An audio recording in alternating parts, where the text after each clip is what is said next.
Olá, meus irmãos, graça e paz em nome do Senhor Jesus. Vamos prosseguir? Nós estamos aqui em Atos, capítulo de número 16, e nós vamos terminar o 16 e vamos entrar no capítulo de número 17. Vou fazer a leitura, então, de 16:35 em diante.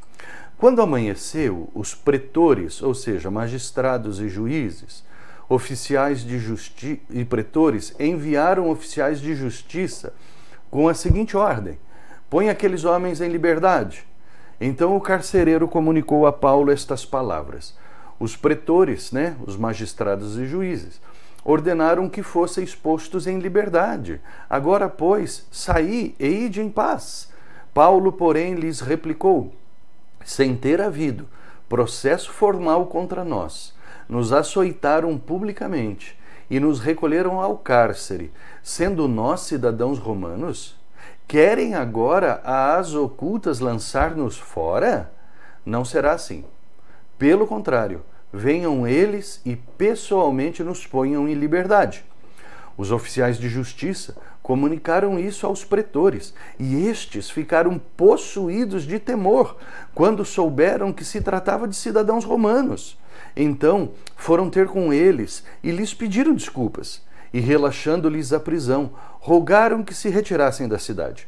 Tendo-se retirado do cárcere, dirigiram-se para a casa de Lídia, e vendo os irmãos, os confortaram. Então partiram. Deixa eu fazer uma pequena pausa aqui, só para a gente terminar o capítulo 16, porque nós vemos que Paulo e Silas estavam presos, cantando, louvando, orando, deu o terremoto, o carcereiro quis se matar, Paulo diz não, ele se converte, vão para casa, se batizam, ele e a família, o carcereiro cuida de Paulo e de Silas, e agora ali tem mais uma família convertida, como nós vimos até o versículo de número 34. Muito bem, o que acontece? Durante a madrugada, o carcereiro tem que trazer de volta eles para a prisão. E trazem eles de volta para a prisão. Não sabemos o que acontece, que os juízes e magistrados de madrugada decidem relaxar a prisão e mandá-los embora.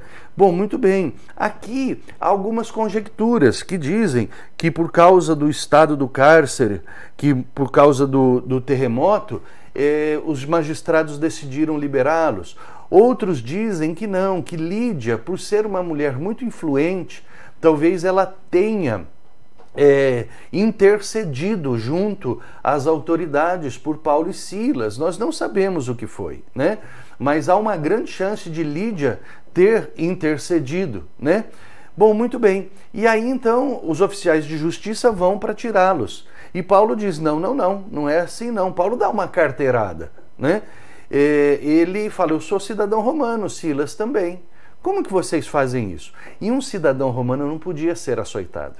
Ele não podia ser preso sem um julgamento formal.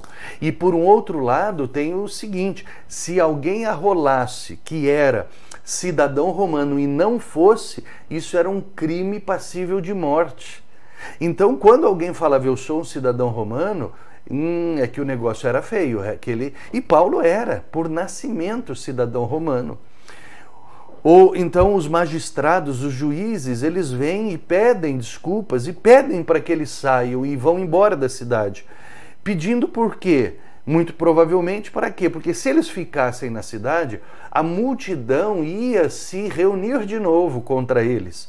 Então, para que não houvesse problemas, pedem para que eles estejam indo embora, e foi o que eles fizeram. Eles passam na casa de Lídia, confortam os irmãos e partem.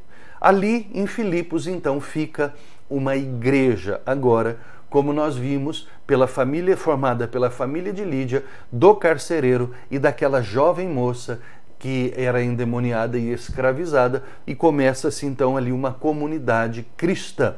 Muito bem. Paulo agora, então, pé na estrada. Anda 64 quilômetros a pé para chegar em Tessalônica. Ele viaja por uma famosa via chamada Via Ignácia, ou Via Inácia, que vai desde Bizâncio passa pelo mar Egeu e chega até o mar Adriático. Dali, que é um porto, pegaria-se um navio, iria-se para a Itália e entraria na famosa Via Ápia, que iria até Roma. Então Paulo está seguindo esta estrada agora e ele vai chegar em Tessalônica. E nós vamos ler aqui então Paulo e Silas em Tessalônica, capítulo 17. Tendo passado então por Anfípolis e Apolônia, chegaram a Tessalônica, onde havia uma sinagoga de judeus. Paulo, segundo o seu costume, foi procurá-los e por 3 sábados, ou seja, 3 semanas, arrazoou com eles acerca das Escrituras. O que significa arrazoar? É ensinar apresentando razões. Então, ele arrazoa com os judeus, ele ensina apresentando razões através das Escrituras, né? Demonstrando, expondo ter sido necessário que o Cristo padecesse e ressurgisse dentre os mortos. E este, dizia ele, é o Cristo, Jesus, que eu vos anuncio. Alguns deles foram persuadidos e unidos a Paulo e Silas, bem como numerosa multidão de gregos piedosos e muitas distintas mulheres. Olha outra vez aqui Lucas dando ênfase à conversão das mulheres. Os judeus, incrédulos com certeza, porém movidos de inveja, trazendo consigo alguns homens maus dentre a malandragem, ajuntando a turba, alvoroçaram a cidade e, assaltando a casa de Jason, procuravam trazê-los para o meio do povo.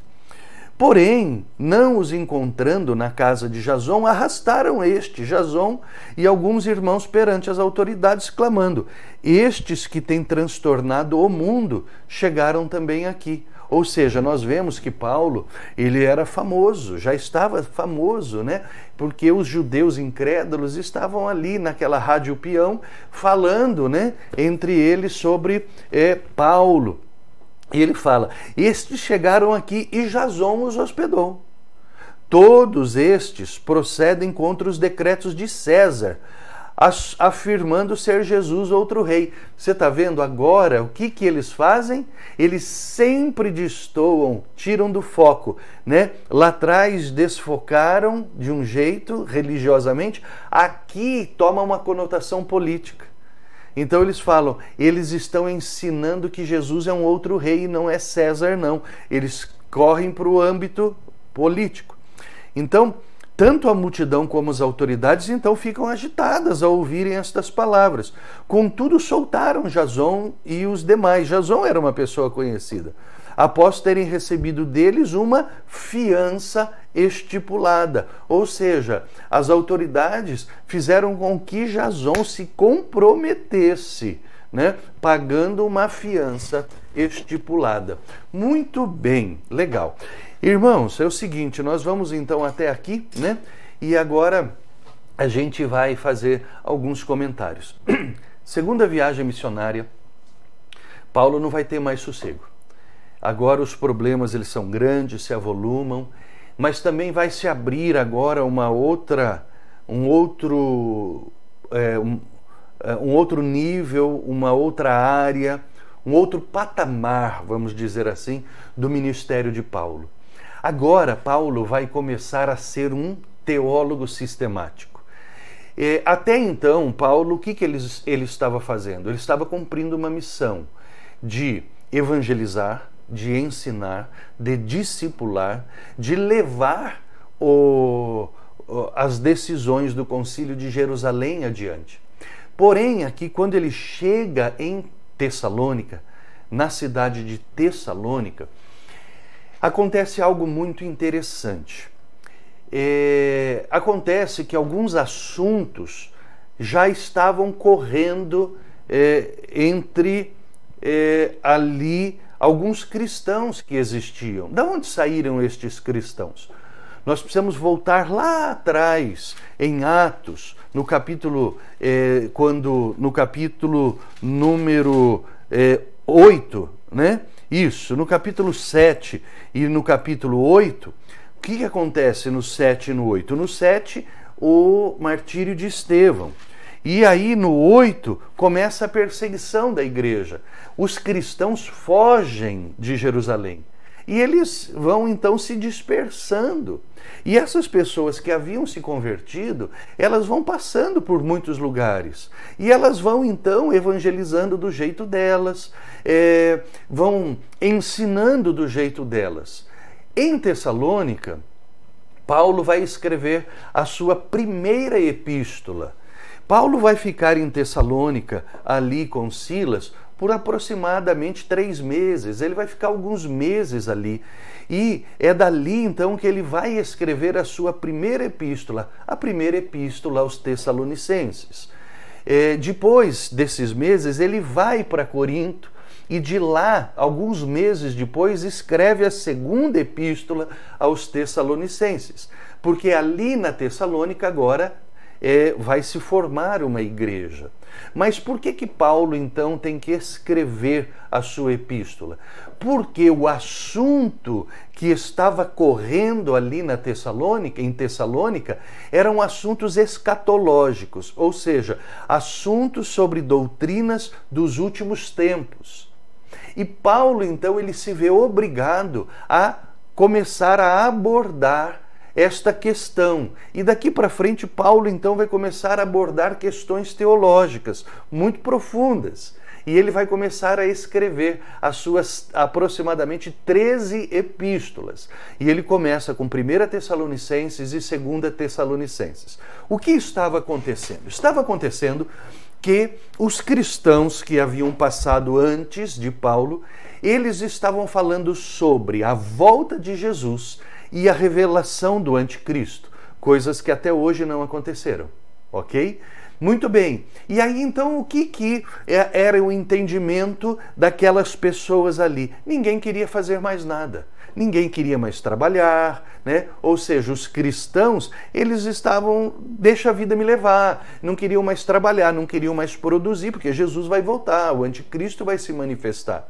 E Paulo então escreve as suas 2 epístolas para combater este erro, porque havia um erro de interpretação.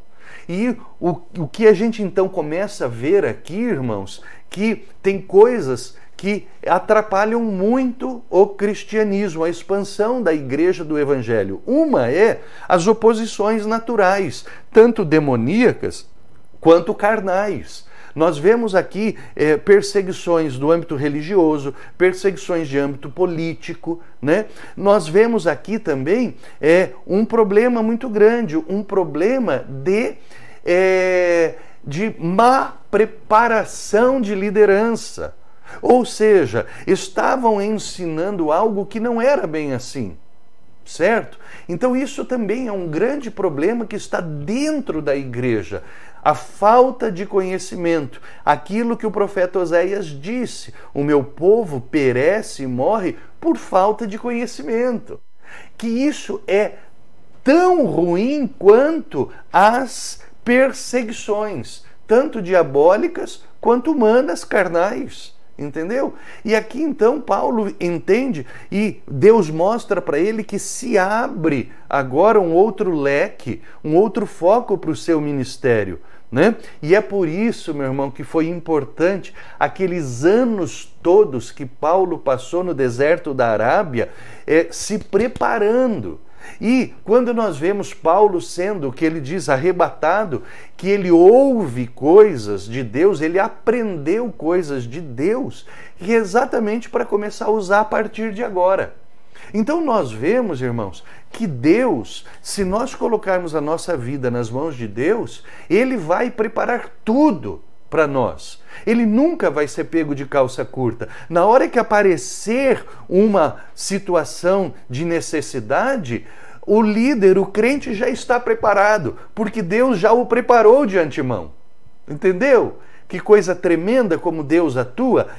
A gente não entende muitas vezes a atuação de Deus nas nossas vidas em determinados momentos, mas Deus está nos preparando para o momento oportuno. E aqui chegou o momento oportuno de Paulo.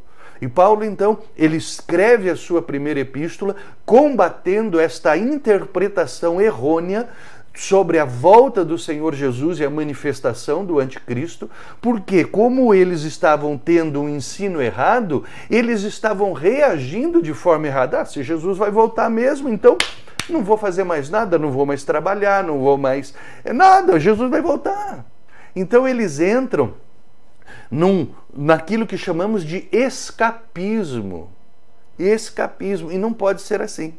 Entendeu? Então Paulo escreve sua primeira epístola estando em Tessalônica.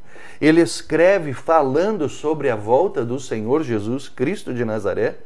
E depois e ali também ele abre uma pequena fábrica de tendas. É ali em Tessalônica. Por quê? Para se manter, para não ser pesado para a igreja que estava nascendo. Então a gente vê aqui coisas muito interessantes, mostrando que o líder ele pode ir buscar fora um sustento para a sua vida, para não ser pesado para a igreja, né? Eu mesmo fiz isso.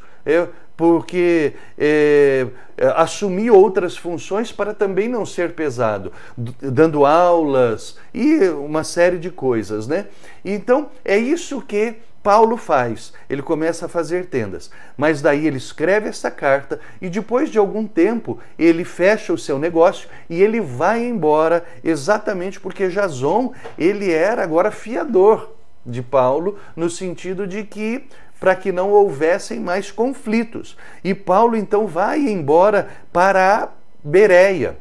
E de lá ele vai, da Bereia, Atenas, Corinto, ele vai escrever a sua segunda epístola, também na mesma tônica, para mandar aos Tessalonicenses, falando sobre a volta do Senhor Jesus. Portanto, as duas primeiras epístolas que Paulo escreve são primeira e segunda carta aos Tessalonicenses, que ele aborda questões escatológicas, né?